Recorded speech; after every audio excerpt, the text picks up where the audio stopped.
one of those incidents that would make you question your trust for anyone. Imagine someone waking up in the middle of the night to stab their best friend to death and try to run away with their properties. Even going as far as bribing security agents in the neighborhood to let him escape. However, how he was caught is even more interesting, quite shocking, but yet very satisfying. I don't know if this is a case of jealousy or if this is something that this boy, Raphael, has planned for a very long time. So this story involves two friends and it happened in Anambra State around October of 2022. Sometime early October, probably on the 10th or 11th of October, Raphael and AGK were said to be friends and they met in 2017. AGK is a businessman and is the breadwinner of his family. He travels to Indonesia from time to time, and in one of his trips back from Indonesia, he met Raphael, who was working at, in a salon that was close to AGK's sister's own. So, they met there and they formed a friendship, and over time, their friendship grew, even to the point that they moved in together. They moved into the same apartment together and they started living as roommates, as some sources said, even though Raphael most likely had his own place. But from time to time, he came around AGK's place and spent times there. And even when AGK would travel back to Indonesia, Raphael is still in his apartment, he's still driving his car, he's looking after the property. So the neighbors in AGK's compound knew them to be roommates, they knew them to be friends, people knew them to be close. Even though some people have questioned their closeness, that they may be closer than we think, but not to suggest anything, it's just what is being said. So that was it. Their relationship is clear enough. However, that night, it was said that as they were all sleeping around 11 p.m., they heard a loud scream. Someone was screaming in the compound. Now, this is according to the neighbor, because I asked a source who lived in the area to make inquiries, and this was what the neighbor told us, that they heard the scream, they heard a shout. It's a big compound with other tenants in it. And the landlord also lived in the compound, and it was the landlord who, among others, heard the scream and was disturbed by the scream. He knew someone had been hurt. The landlord was very sure that someone had been injured or someone had been hurt or someone had been killed. That is how deep the intuition was for this landlord, that he came down from his house and was like asking neighbors, did you guys hear that scream? It looks like someone has brought a girl into this house and killed the girl, because clearly that is what is happening. So they are aware of what is going on these days, because hearing that scream was something that, triggered that consciousness in them that somebody was hurt. In that moment, the scream went out. And neighbors confirmed that yes, they heard the scream, but in the discussion with the landlord, they were trying to understand, is it a man or a woman? Some said, no, that's a man screaming, not a woman. But regardless of who was screaming, the landlord was not satisfied. I feel like the landlord is the hero here in this story, honestly, because he wasn't just satisfied with the fact, like to him, it did not matter if it was a man that was screaming or a woman or a goat or a pig. The scream was something that was deep and looked like someone was in danger. And instantly, this landlord began calling everybody out for a meeting around 11, 12 midnight. He made sure that everybody came outside. And in fact, he even started going from house to house asking, was that scream from here?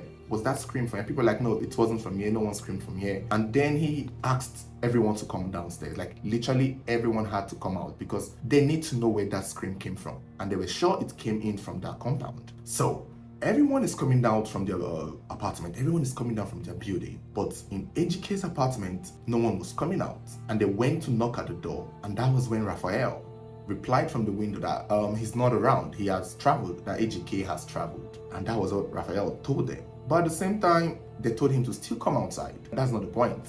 They're not looking for AGK, they're looking for a scream. So they told Raphael to come out, and just like that, after a few moments, Raphael came out to join all the other tenants, and they were talking about where the noise came from, and everybody said it's not from my place. Even Raphael also said, no, it's not from here, that he's the only one in the house, that AGK had left. AGK had gone somewhere. Now, what was now ironic is that another neighbor was said to have come into the compound late. He closed from work late, I'm not sure, but on his way into the compound, he saw AGK's vehicle parked outside with his bathroom slippers, a popular slippers that people know him to wear, outside near the vehicle. So he was like, okay, this is weird. Why is his car parked outside, and why is his slippers just littered around the compound? And this neighbor joining in with the other tenants, seeing that something when he came, he saw that everybody's now out and they're trying to understand what happened with the scream. He also realizes that, okay, if this AGK's friend Raphael is saying that AGK is not around, then why is his car parked outside? But he did not bring it up as a concern. It wasn't something that clicked on them in that instant. So what they now did was the landlord began requesting that we all search each other's apartment. Because this landlord is not playing. This landlord's zeal and spirit is so strong that something bad happened and he was ready to get to the bottom of it. Even after everyone said, it's not from my place, it's not from my place, the landlord told himself that, okay, if it's not from any of your places, then we would have to search everyone's apartment. This is like a 2-story building, so they had to start going from apartment to apartment. Other tenants will search your apartment. So it is not you that will search your apartment, the other tenants will be searching. And according to this neighbor giving us this information, she said that Raphael was even one of the people searching other people's apartments. He was the one carrying it on his head. He was the one, literally he was helping with the search. No one would have suspected. No one would have thought, because he carried it on his head like he was so concerned about the screaming. He even claimed that he heard it, that's why he was scared to open the door when they came to check on him. So that's why he didn't, open the door. That's why he shouted that he's not around, because he thought it was something bad. So he had given the other tenants the impression that he too was just as concerned as them. So it was now time to search AGK's apartment. And when Raphael was asked to open the door, the other tenants obviously would go and search it. Since he was searching other people's own, the other tenants went to search his own apartment. I feel in my heart of hearts that these tenants suspected him. I feel like they suspected him. I feel like they saw through his bullshit. So when they went into his apartment to search, it was said that Raphael was like, oh, search there. He was the one telling them where to check. And they were like, he was now acting way more guilty than expected. If for anything, if he had behaved himself, he most likely would have gotten away with it. But with the way he was acting so guilty, so he was acting like he was hiding something, because when he was telling them, oh, search there, oh, don't check there, there's nothing there, just check. The tenants were like, boy, you need to shut up. When you were searching our apartments, we did not tell you where to search. Now we're searching yours, you're pointing at places to search and where not to search. It's giving guilty. And that was why the neighbors spent extra time in his apartment. At first sight, they did not see anything. The room was empty. The apartment looked empty. The bathroom was empty. The wardrobe was empty. It was like, okay, there is really nothing here. But the boy was still giving guilty. The boy was still acting nervous. This is what happens when you kill someone. You can't fake it. It will show. And it was now said, just as they were about to leave, one of the neighbors felt like, wait, raise that bed up. And that was when they raised the bed up and saw under the bed that AGK, who he had claimed had gone out, was wrapped in his mattress, in his blanket, and squeezed under the bed, like he was shoved way under the bed. And when the neighbors discovered his body, that was when they figured out where the scream came from. AGK's body was covered in blood and he was dead. That was how they realized that Raphael had done the unspeakable. Although some sources were claiming that it was security agents who came to search, but the tenants say that they were the ones who did the search, and he was immediately held under citizen arrest until the police was called. He did not even say anything. He could not deny it at this point. He was trying to beg them, trying to bribe them. He did not even claim a fight or anything. That was when the tenant also realized that AGK's car has been parked outside. His key was even plugged in the car, and there were some properties that were in the vehicle already that belonged to AGK. So as at the time of hearing the scream and the landlord coming out, this boy, Raphael, was already planning on running away. He was going to run away that night. That's why he parked the car outside. That's why he had worn this boy's slippers and probably was in a hurry, did not know when he took it off on the road, putting some of his important properties in the vehicle. So at that point, obviously, he was already making plans to run when they called the meeting and called the search.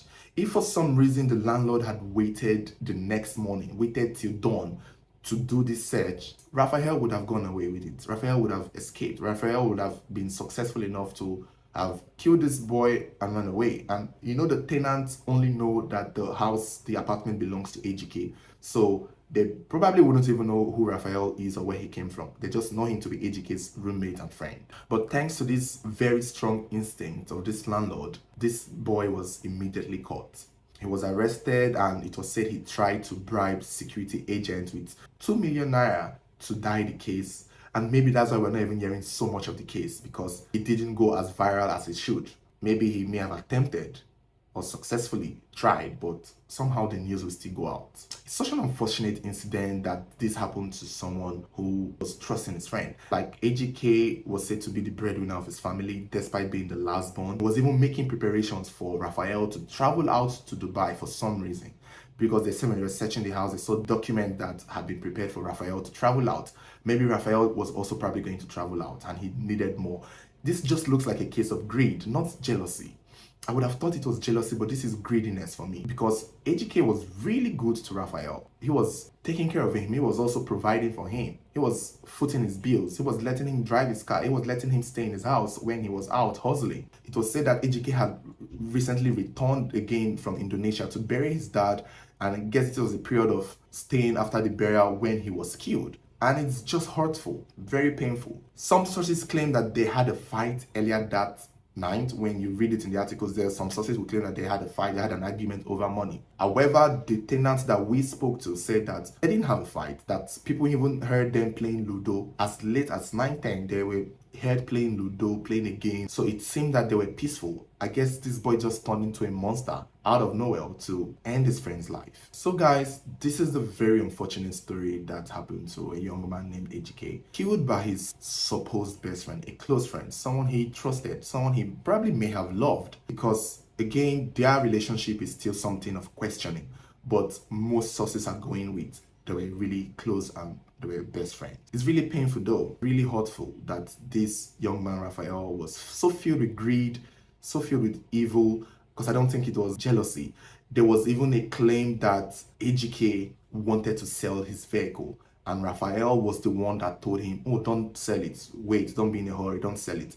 And I guess that would make sense, because he was also trying to run away with the vehicle when he was caught, which proves that maybe this is just Raphael's plan all along, waiting for the day AGK would have so much that he would just kill him and take everything. It's just unfair.